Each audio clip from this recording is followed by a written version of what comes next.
but can everybody hear me okay? All right, great. Well, I am going to talk about my relatively new research using Bayesian networks to improve the way that we try to predict human health risks of exposure to environmental contaminants for purposes of developing better environmental regulations that are more health protective. So I thought before I get started, oh, that's very blurry, but I thought I'd tell you where I'm from. I'm a professor at the University of North Carolina, and that's right here on the east coast of the country. And if you haven't heard of the university before, I'm sure you've heard of Michael Jordan, one of our most famous graduates. All right. But he wasn't my student. Just a little bit of background about the university. It's the oldest public university in the United States. Of course, it's relatively young by French standards, but established in a year that was very important in France. And there's about 29,000 students. And I am trained in environmental engineering, but very unusually in the University of North Carolina, the environmental engineers are located in the School of Public Health. It's the only place in the country where that's true, and I actually really love it because I love the connection between engineering and health.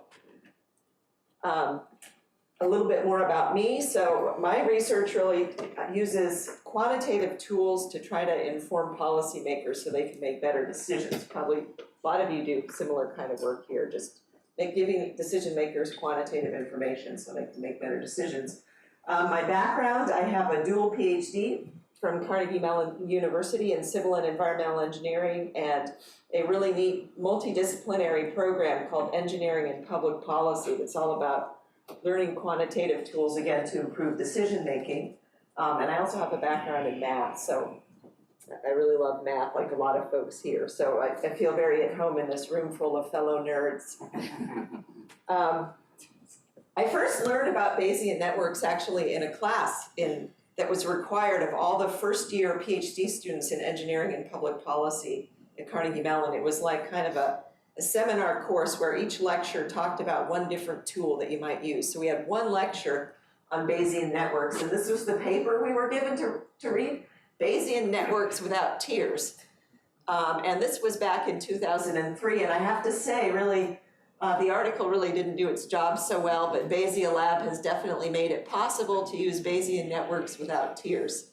So anyway, I knew about Bayesian networks from 2003, and I kind of thought about it in the back of my mind, and years went by, and then I just thought more and more about we make a lot of really important decisions in the United States about what levels of contaminants are acceptable in the environment using very primitive methods. And I started to think about this that I had learned and thought, let's see if we can start advancing, again, the way that we make decisions about regulating environmental contaminants in the United States. So what I'm going to talk about is my recent work on looking at better ways to make decisions about risks of arsenic in drinking water. You've all heard of arsenic. It's one of the longest known toxins. And I have worked on Bayesian networks. Actually, one of my PhD students really got this started, trying to look at risks of two different health outcomes from arsenic: low birth weight and diabetes. So I'll talk about that a little bit, and then talk about comparing the results that we get with Bayesian networks as compared to the methods that are used right now to quantify these risks. And then I'm going to end with, I hope, a few minutes for a demonstration of my little web simulator, because I think it would be, the BayesiaLab web simulator would be a great tool to improve decision making in the U.S. Environmental Protection Agency. So a little bit of background. In the United States, we have a law called the Safe Drinking Water Act that regulates the standards for drinking water, and every public water utility has to make sure that its water, doesn't exceed these standards. And the way that the standards are set and periodically reviewed is through risk assessment, and the Environmental Protection Agency generally targets making sure that the water that people drink won't increase their risk of cancer by more than about 1 in 10,000. That's kind of the regulatory threshold, and based on risk assessment, they decide, okay, well, we will allow so much of a contaminant in water. And if you go above that, then the water utility has to install better treatment technology or develop a new water source. And arsenic has been revisited numerous times, and there have been periodic proposals to change the regulatory standards. So underlying all these proposals is, again, this risk assessment to try to quantify risks. And how is this done right now in the United States by the Environmental Protection Agency? Well, they use two different approaches. One is for trying to characterize risks of chemicals that are thought to cause cancer, and the other for all other health outcomes. And to me, this doesn't make any sense at all, and you won't believe how primitive these approaches are. So this is where I thought we can really surely do better than this. So to quantify how much cancer you would expect in a population that drinks water with a certain quantity of a contaminant, what the US Environmental Protection Agency does is basically they take a data set of either animal or human data with showing, a dose of the contaminant on the x-axis and the response on the y, and they fit a regression model to that, and the slope of the regression line is this slope factor, and you multiply that by a dose, and voila, you have the probability of cancer. So, so if Lionel is drinking water with, 15 micrograms per liter of arsenic in it, we would figure out that his health risk, we'd multiply it by this factor that we would look up, and that would be the health risk. But he doesn't drink water. But he doesn't, okay, well maybe wine, I don't know. And then for illnesses other than cancer, the way the decisions are made is the EPA computes something called a hazard index, which is the dose, the amount of contaminant that you take in, divided by something called a reference dose. And if that's greater than 1, then everybody's assumed that they're going to get sick. And if it's less than 1, everybody's fine. So this is how it's done right now. Like this is, an area really needing improvement. And it really hasn't changed since the Safe Drinking Water Act was established in 1974. So there's obviously many limitations to this approach. One big one is the methods for cancer and non-cancer illness risk assessment differ. Why is that? It was just a policy decision a long time ago. There's no real reason for that. And the other thing is, with this approach for any illness other than cancer, you reach a 0-1 conclusion. Either everybody's at risk or everybody's completely safe. You can't really quantify the probability of an outcome. Obviously, you can't capture nonlinear relationships with these approaches. You can't capture anything about inter-individual variability, therefore you can't take advantage of a lot of new information about differences in people's genetics and how that affects their responses to contaminants. EPA always chooses just one study for setting these approaches, and so you can't integrate information from multiple studies. All of these are kinds of problems that I think could be addressed with Bayesian networks. So anyway, I've been working on this, and this is fairly recent work, and I thought we'd start with arsenic, and I'll explain why in a minute. It's a very important contaminant, and so I thought, well, let's start with arsenic as a case study and see if we can use Bayesian networks to develop predictive models for predicting risks of arsenic in drinking water.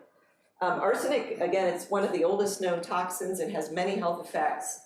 The most well-known illness is called Blackfoot disease, which is really horrible, and that occurs in areas that have arsenic, high natural concentrations of arsenic in drinking water, like areas of Taiwan and Chile.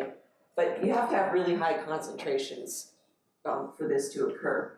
There's also established associations with lung and bladder cancers, and as a matter of fact, the current US allowable levels of arsenic in drinking water are based exclusively on considering these because EPA doesn't really have methods to quantify any of the other kinds of risks that aren't cancer. But there's a lot of emerging evidence of other kinds of health outcomes, including some adverse birth outcomes and especially diabetes. And so that's what I'm looking at now. And so I have colleagues at the University of North Carolina who have some population cohorts in Mexico. There's a couple of parts of Mexico where there's high naturally occurring arsenic in the groundwater. And so anyway, my colleagues have recruited these cohorts.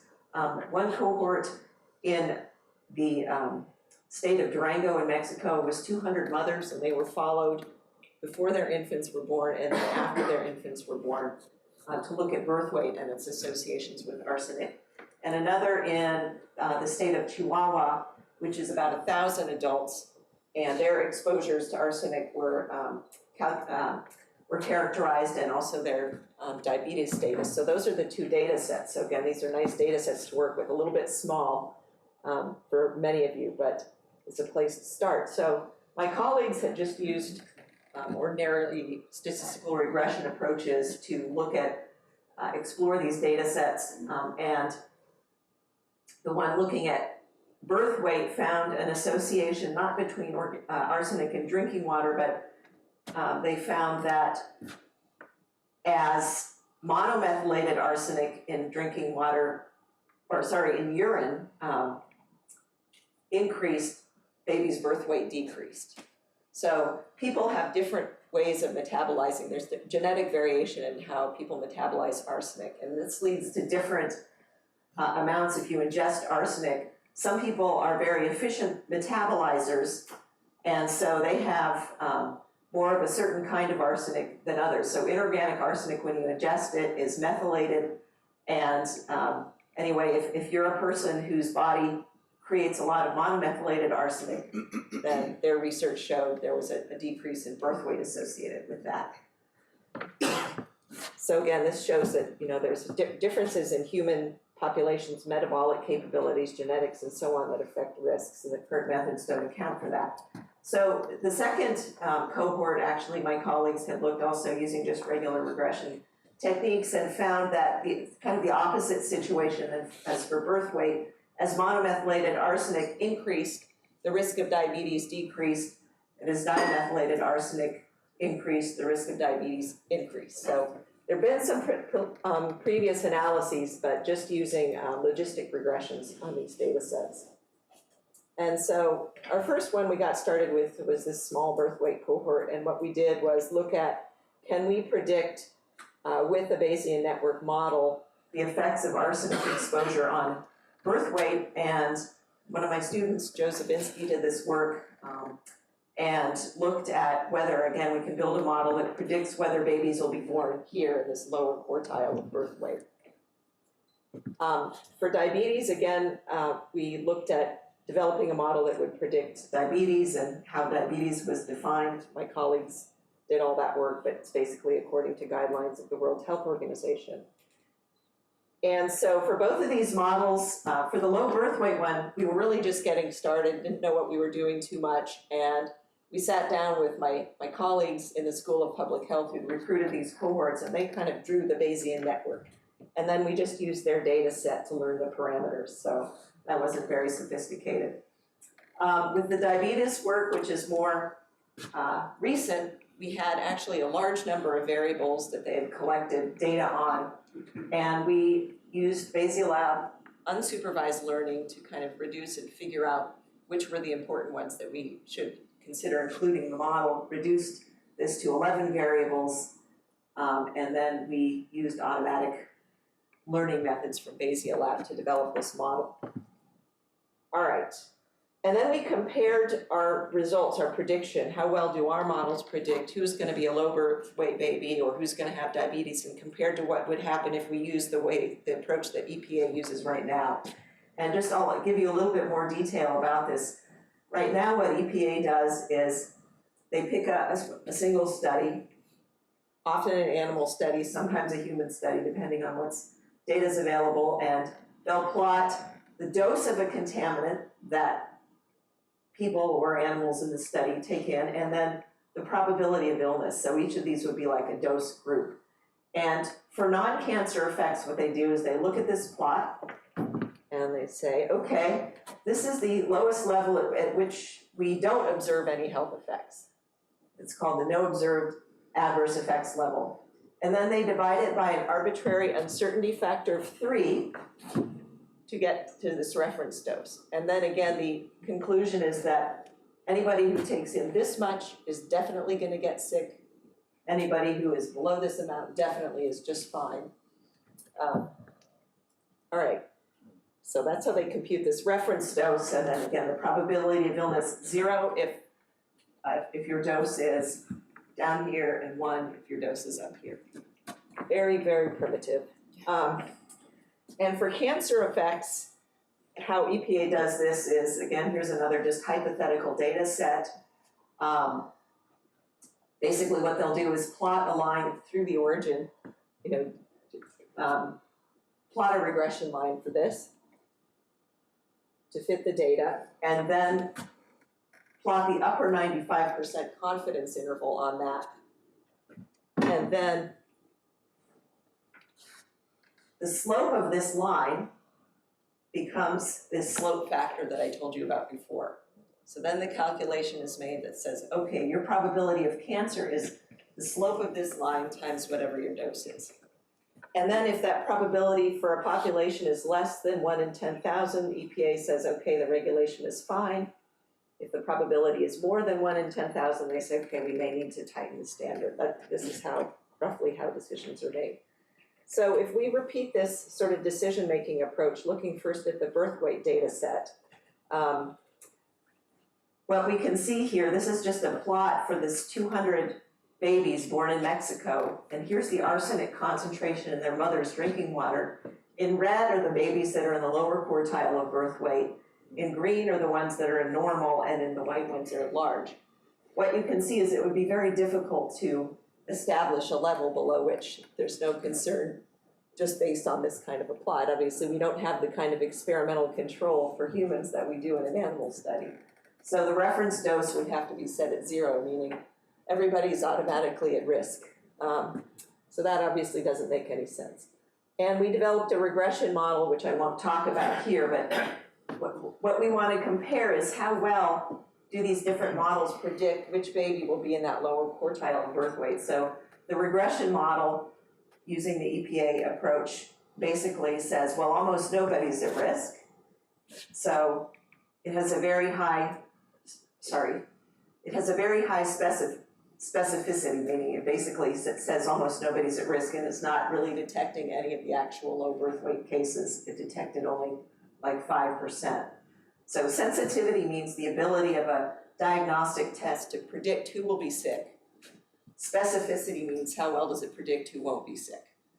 So these are like completely the opposite. This reference dose obviously says, well, everybody's going to be low birth weight. All those babies are going to be in the lower quartile, which of course is impossible. But with our Bayesian network, again, we sort of map this out with experts. That's why there's so many arrows, and then just learn the parameters. We were just getting started then. So with that very crudely developed Bayesian network, we have some balance here being able to predict which babies will be in the lower quartile and which ones won't. It's not great performance, but it got about 70% of the babies that were in the lower quartile correct, at least. So it's got some discrimination ability. And I hope that in the future we'll work on this a little bit more, maybe with some of the new things I've learned from Lionel and actually automatically learn the structure. But a big problem too is it's a relatively weak data set. It's small, and even the traditional statistical approaches find a very weak signal in this data set. So with diabetes, it's a better data set, but again, if we were to try to set a reference dose, what this shows is the arsenic concentration of these 1,000 people drinking water in Mexico, and the zeros, meaning these are people without diabetes, and the ones are those with. So again, we can't really set this safe dose because people even at 0 dose get diabetes. So can't really do that. If we plot a regression line on the data, divide the population into dose groups, you get a line that looks like this, and plot the upper 95th percentile on it, you get this. And so we try to take this approach that EPA uses for cancer and try to predict diabetes from the slope of this line. That doesn't work too well. So again, if we use the approach EPA uses for cancer right now, but just say we're going to apply it to diabetes, this is the line we would get, that would be our prediction. And we would say that, okay, this regression method is able to only catch about less than 30% of the people, 25% of the people who actually have diabetes, whereas the reference dose method says this entire population has diabetes. Doesn't make any sense.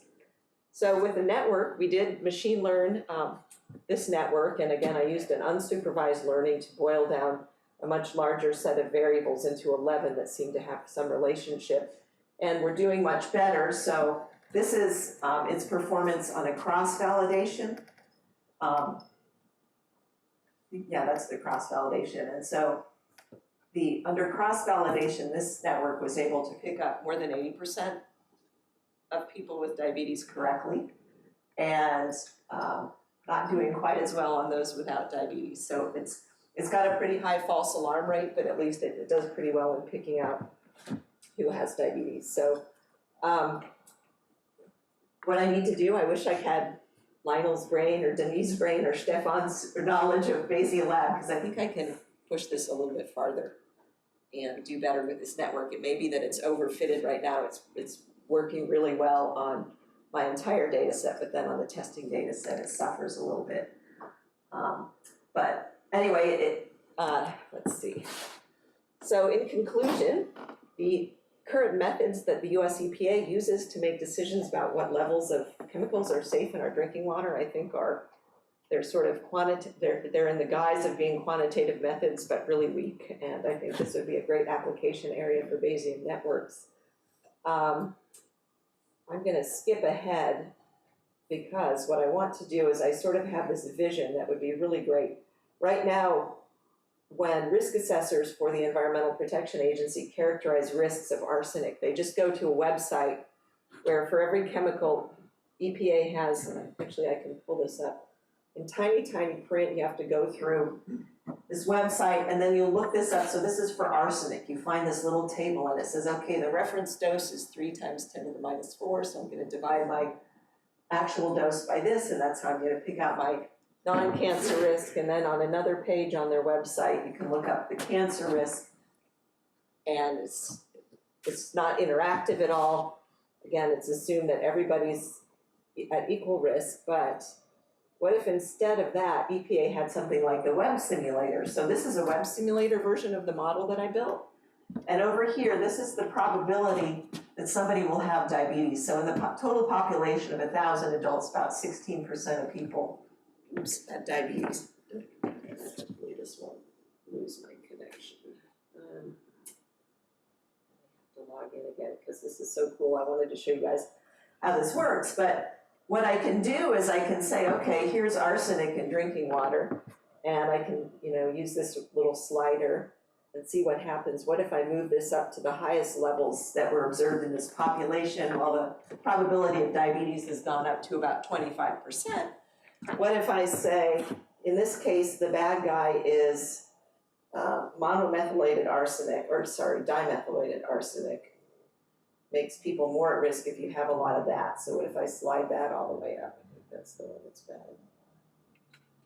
And then that increased the risk even more. So you can see, you can combine not only information about people's exposure to the contaminants, but also differences in their personal characteristics, their metabolic characteristics. I could see where you could get genetic information in this. It also could be useful. You can have gender. Obviously, there's other factors that cause diabetes, like people's body mass index and waist size. So you can get a much more personalized estimate of risk rather than assuming everybody responds in just the same way and using these really primitive approaches. So anyway, this is my new vision for maybe how EPA can do a better job, the U.S. Environmental Protection Agency, with risk assessment in the future. Any questions?